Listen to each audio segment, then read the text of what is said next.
Raja Salomo itu dia dalam masa mudanya dia menulis Alkitab dalam 3 fase. Pada 3 fase usia maksud saya. Pada usia muda dia tulis kitab Kidung Agung karena dia penuh dengan gairah cinta dan dia punya banyak istri pada waktu itu. Berapa istri Salomo? 300 Berapa? 700. Berapa? 300 kubik dari 1000. Total istri Salomo adalah 700. Dan menurut salah satu tafsiran teolog, Salomo tidak bisa menghafal semua nama istrinya. Karena itu dia pakai asisten pribadi. Dia pakai asisten untuk mendata nama-nama istrinya.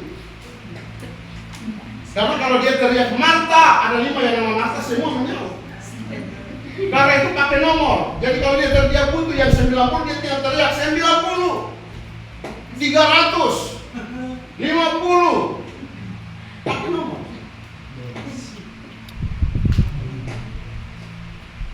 Nah, dalam posisi itu Bapak Ibu Saudara, kenapa orang tidak mau mengkhotbahkan Kidung Agung merasa bahwa itu bukan firman Tuhan? Mereka merasa bahwa ini cocok untuk anak-anak muda yang pakai untuk pakai bercinta karena mereka tidak mengerti firman Allah. Edisi bilang itu bingung yang nyata.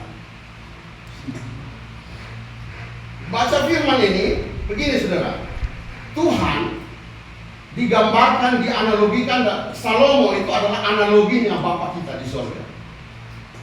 Dan kita adalah calon mempelai perempuan yang akan menikah dengan Kristus dalam sebuah pesta besar yang dinamakan The Wedding of the Lamb atau pesta perjamuan kawin anak domba. Dianalogikan dengan Salomo dan kekasih-kekasihnya.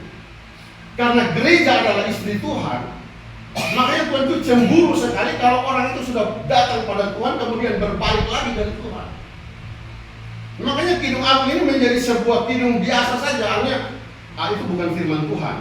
Itu kan hal biasa saja. Sebenarnya ini gambaran ujian kita kepada Bapa kita. Banyak orang bilang begini, tidak ada yang tidak mungkin bagi Tuhan. Betul, saya juga sepakat dengan itu kalimat. Tetapi ada satu yang tidak mungkin bagi Tuhan, hanya bisa mungkin bagi saudara dan saya. Apa itu?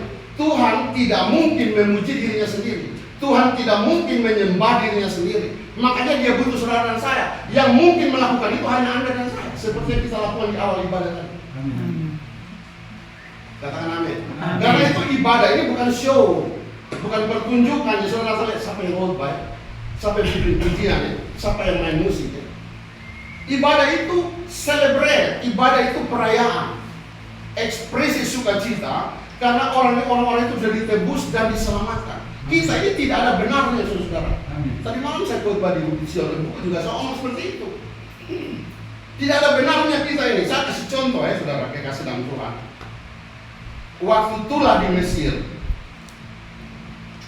itu ada tulah yang orang mati semua, itu apa itu? Di mana itu?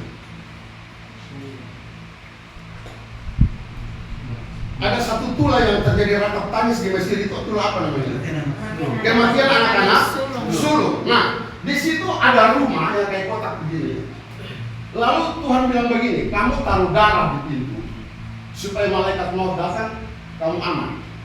Nah, waktu darah ada di pintu itu, pintu rumah itu, lalu waktu malaikat maut datang, saya mau tanya, apakah malaikatnya di dalam rumah itu ada orang atau tidak?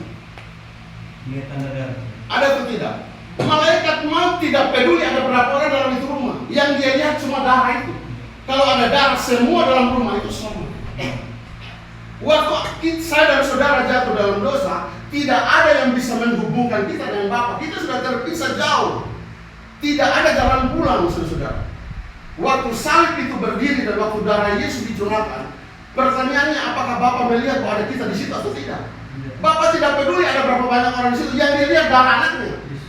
Dan kalau dia lihat darah anaknya, kita semua diterima oleh Bapa.